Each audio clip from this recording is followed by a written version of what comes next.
क्या आप जानते हैं कि सिर्फ एक दिन का व्रत आपके जीवन में सुख, शांति और समृद्धि ला सकता है? जी हाँ, हम बात कर रहे हैं 24 अप्रैल को आने वाली वरुथिनी एकादशी की, एक ऐसा पावन दिन जिसे शास्त्रों में मोक्षदायिनी कहा गया है। अगर आपने अब तक कभी एकादशी व्रत नहीं रखा तो यह वीडियो आपके लिए है। और अगर रखते हैं तो यकीन मानिए इस बार का व्रत पहले से कहीं ज्यादा फलदायी हो सकता है। बस कुछ खास बातों का ध्यान रखना होगा। इस वीडियो में मैं आपको बताऊंगा वरुथिनी एकादशी का सही मुहूर्त, व्रत की पौराणिक कथा जो जीवन में प्रेरणा भर देगी, क्या करें और क्या न करें एकादशी के दिन, और एक खास उपाय जिससे दरिद्रता दूर होती है और सौभाग्य बढ़ता है।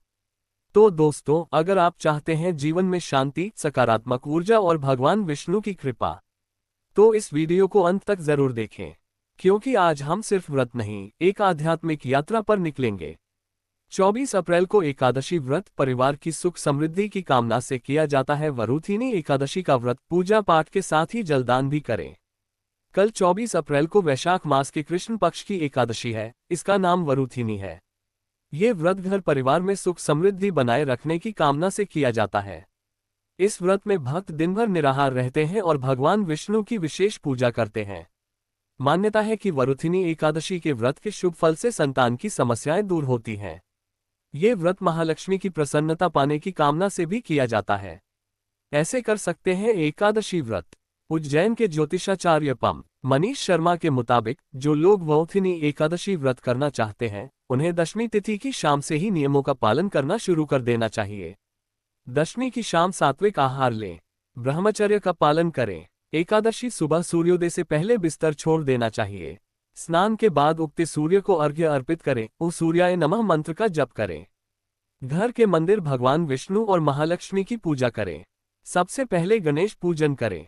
इसके बाद विष्णु लक्ष्मी का अभिषेक पंचामृत से करें। ओम नमो भगवते वासुदेवाय मंत्र का जप करें। भगवान विष्णु के साथ ही लक्ष्मी जी की पूजा करें। दक्षिणावर्ती शंख में केसर मिश्रित दूध भरें और अभिषेक करें। विष्णु जी को पीले वस्त्र चढ़ाएं। महालक्ष्मी का लाल चुनरी और सुहाग का सामान अर्पित करें। तुलसी के साथ मिठाई का भोग लगाएं। धूप दीप जलाकर आरती करें। विष्णु लक्ष्मी के साथ ही श्री कृष्ण के बाल स्वरूप बाल गोपाल की भी पूजा जरूर करें। बाल गोपाल को तुलसी के साथ माखन मिश्री का भोग लगाएं। भगवान के सामने एकादशी व्रत करने का संकल्प लें। व्रत करने वाले व्यक्ति को इस दिन अन्न ग्रहण नहीं करना चाहिए। भूखे रहना संभव न हो तो फलाहार करना चाहिए। एकादशी पर स्नान और दान का महत्व। वरुथिनी एकादशी पर गंगा, यमुना, नर्मदा, क्षिप्रा जैसी पवित्र नदियों में स्नान करने की परंपरा है। अगर नदी स्नान करना संभव न हो तो घर पर ही पानी में गंगाजल मिलाकर स्नान कर सकते हैं। स्नान के बाद पूजा करें। पूजा में व्रत और दान करने का संकल्प लिया जाता है। अभी गर्मी का समय है तो इस व्रत में जलदान करने का महत्व काफी अधिक है। किसी सार्वजनिक जगह पर प्याऊ लगा सकते हैं। प्याऊ लगाना संभव न हो तो किसी प्याऊ में मटके का दान कर सकते हैं। इस एकादशी पर तिल, अन्न और भोजन दान करने का सबसे ज्यादा महत्व है। अन्न और जल दान से देवी देवताओं के साथ ही हमारे पितर देवताओं को भी तृप्ति मिल जाती है। श्री कृष्ण ने युधिष्ठिर को बताया था एकादशियों का महत्व। श्री कृष्ण ने युधिष्ठिर को साल भर की सभी एकादशियों के बारे बताया था। एकादशियों से जुड़ा प्रसंग स्कंद पुराण के वैष्णव खंड में बताया गया है। पौराणिक कथाओं के मुताबिक धुंधुमार और माधाता जैसे कई राजाओं ने इस एकादशी का व्रत किया था।